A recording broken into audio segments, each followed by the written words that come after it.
Hey, what's going on YouTube? We're going to go through Carvana, ticker symbol CVNA. And year to date, Carvana is up 117%, and over the course of 1 year, this thing is up 903%. So they reported their Q1 earnings, and they beat on EPS. They actually crushed it on EPS. We can see here expectations were 23 cents. They beat by $1.02 on EPS and beat on revenue by about $366 million. So a very fantastic beat on Carvana there. And we've got a little bit of forward guidance, and we can see revisions. There's 7 total revisions, most of them higher. And we can see analysts are still expecting some pretty weak forward expectations on Carvana, seeing that they are expecting a negative 10% EPS for this next upcoming quarter. And also, forward-looking EPS expectations, they're looking for negative 92 cents EPS as well. And once we get over to their 10Q, I think there's some potential opportunity on Carvana for some pretty substantial EPS growth. But once we get to the 10Q, their financial report, we'll go over that once we get to that. So in the report, sold basically 92,000 retail units, which is about a 16% year-over-year growth. And the reason why I'm a little curious as to why analysts are expecting such little out of Carvana, especially from their EPS and forward-looking EPS as well, is Carvana's guidance here is, if everything holds up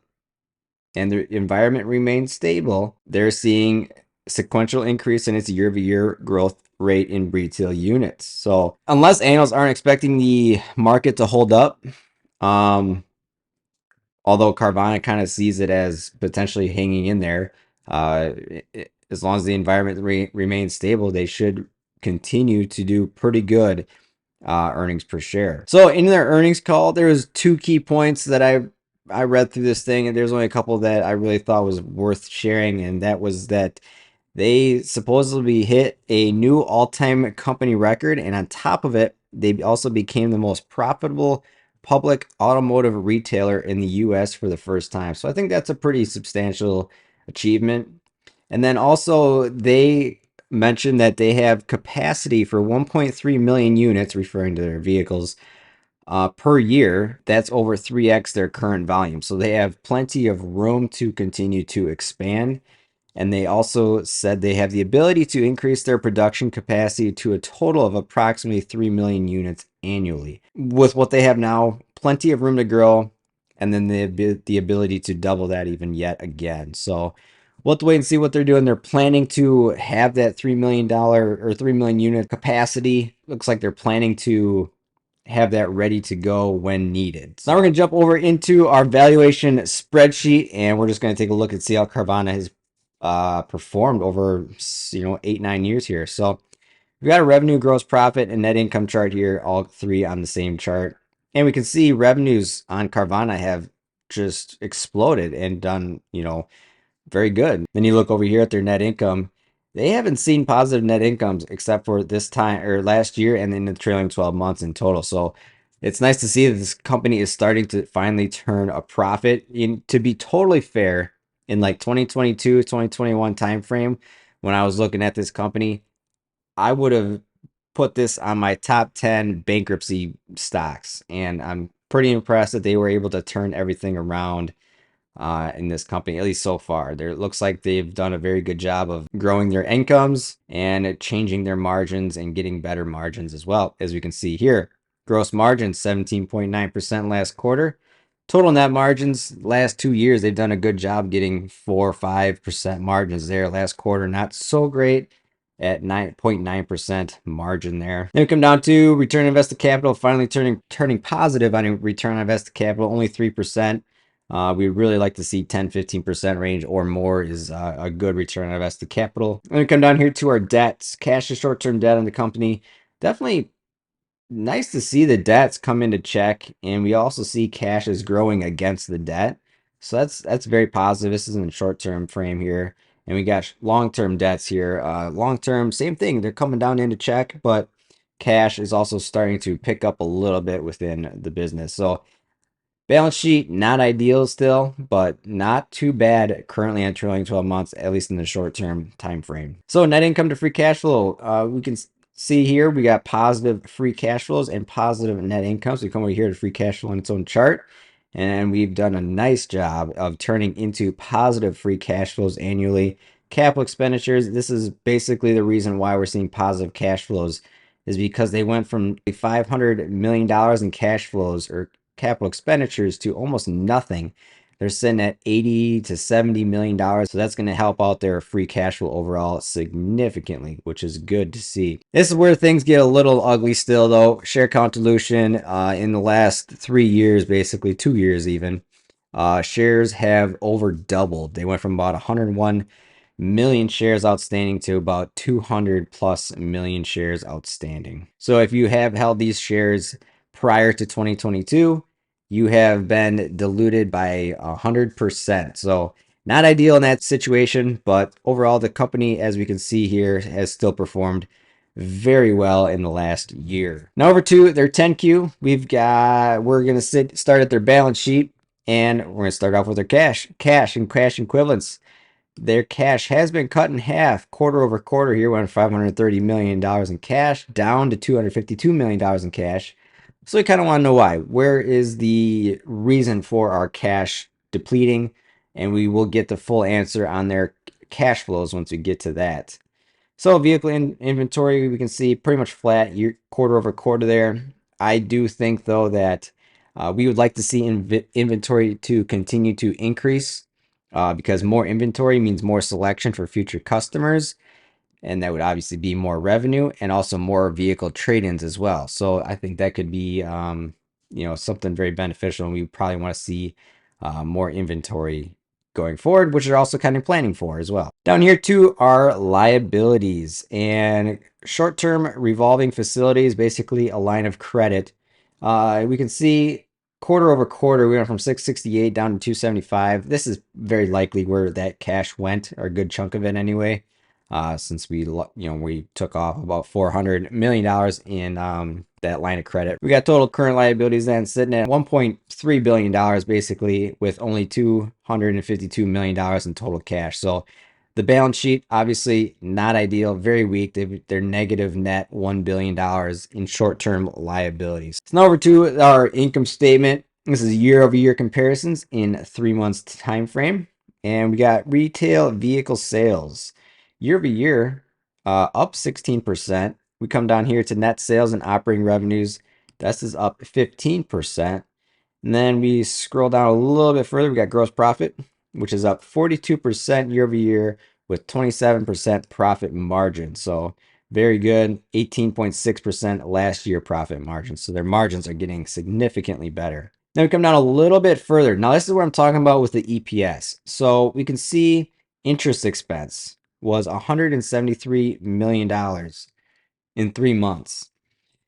Their operating income was $134 million.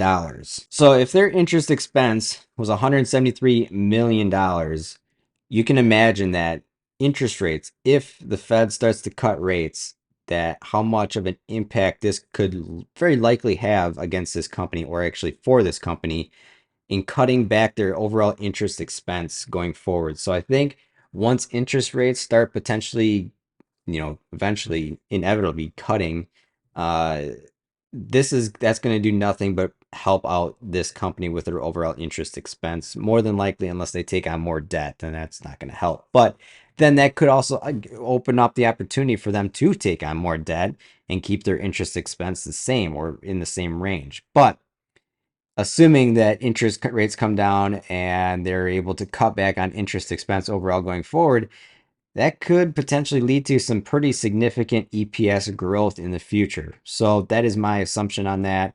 I think that's pretty likely scenario there. So we'll have to wait and see what happens. Then that leaves them with about a positive net income of $48 million. Onto our cash flows. So we can see 3 months again, 2024, net income, $49 million. We get down to stock-based compensation. It's a very minimal amount at $22 million of stock-based compensation. It is up year over year.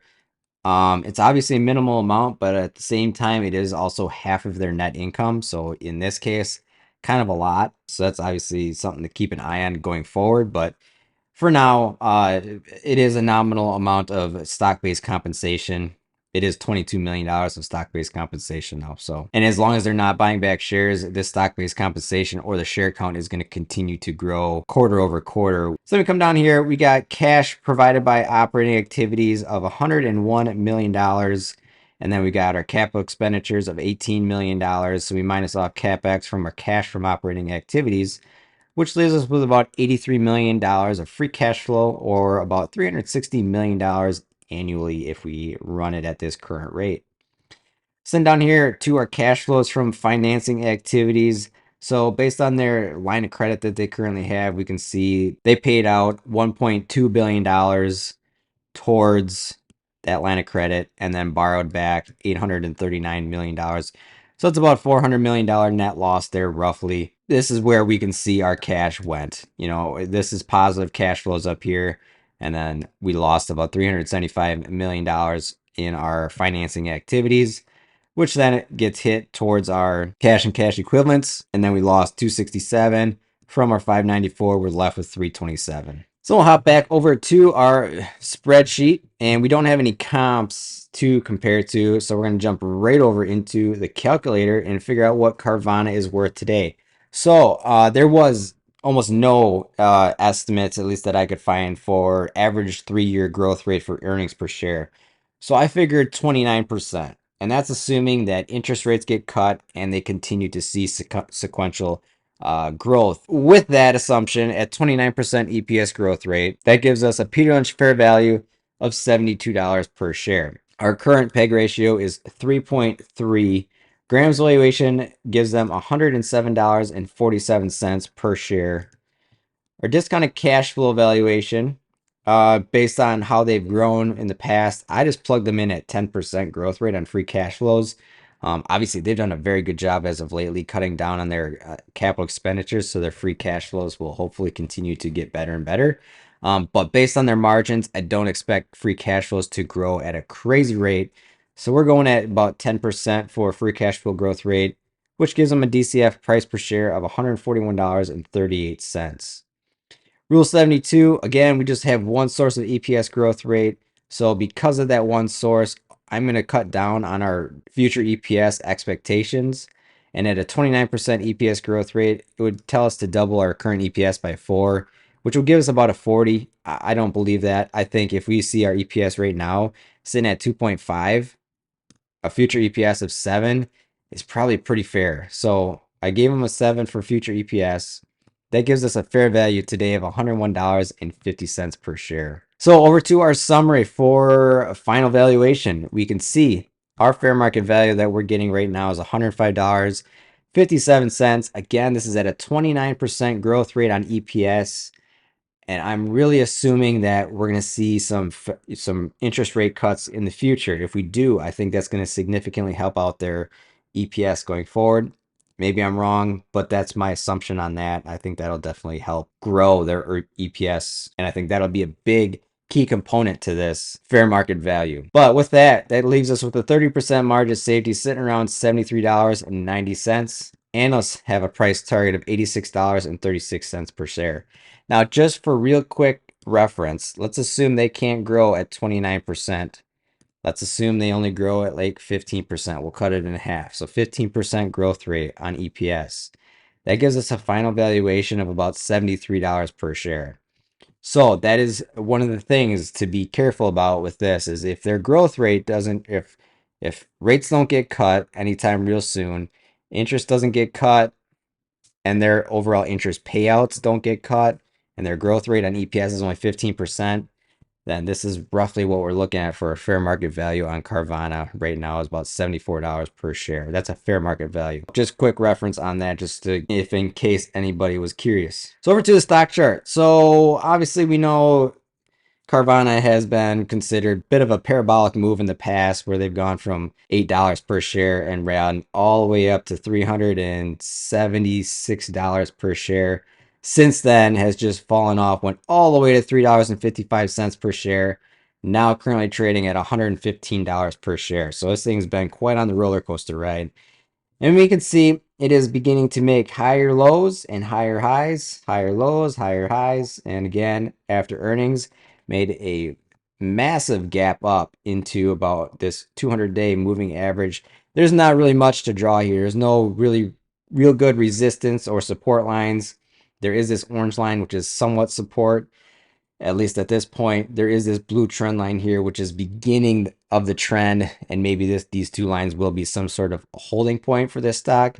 But if we come back down to the daily chart, typically we can see that these gaps, whenever stocks typically make gaps like this, they tend to fill. So I would assume that don't go buy Carvana today. More than likely, Carvana will fade back down to like 90 some dollars per share. Fill this gap, maybe find some footings. Maybe this is a decent buying opportunity based on technicals, but realistically, it'd be nice to see if this thing could roll back and retest this blue line to confirm the uptrend, pull back into this blue line, and then resume back higher. I don't know if it'll make it back down that far. Earnings last quarter were pretty good for this company. And going forward, again, if those interest rates start getting cut, if the Fed starts cutting rates, later this year, I think that'll be a pretty positive catalyst for Carvana going forward. But that is it for Carvana. If you found value in this video, drop a like, subscribe, comment. We'll be back later with another stock analysis video.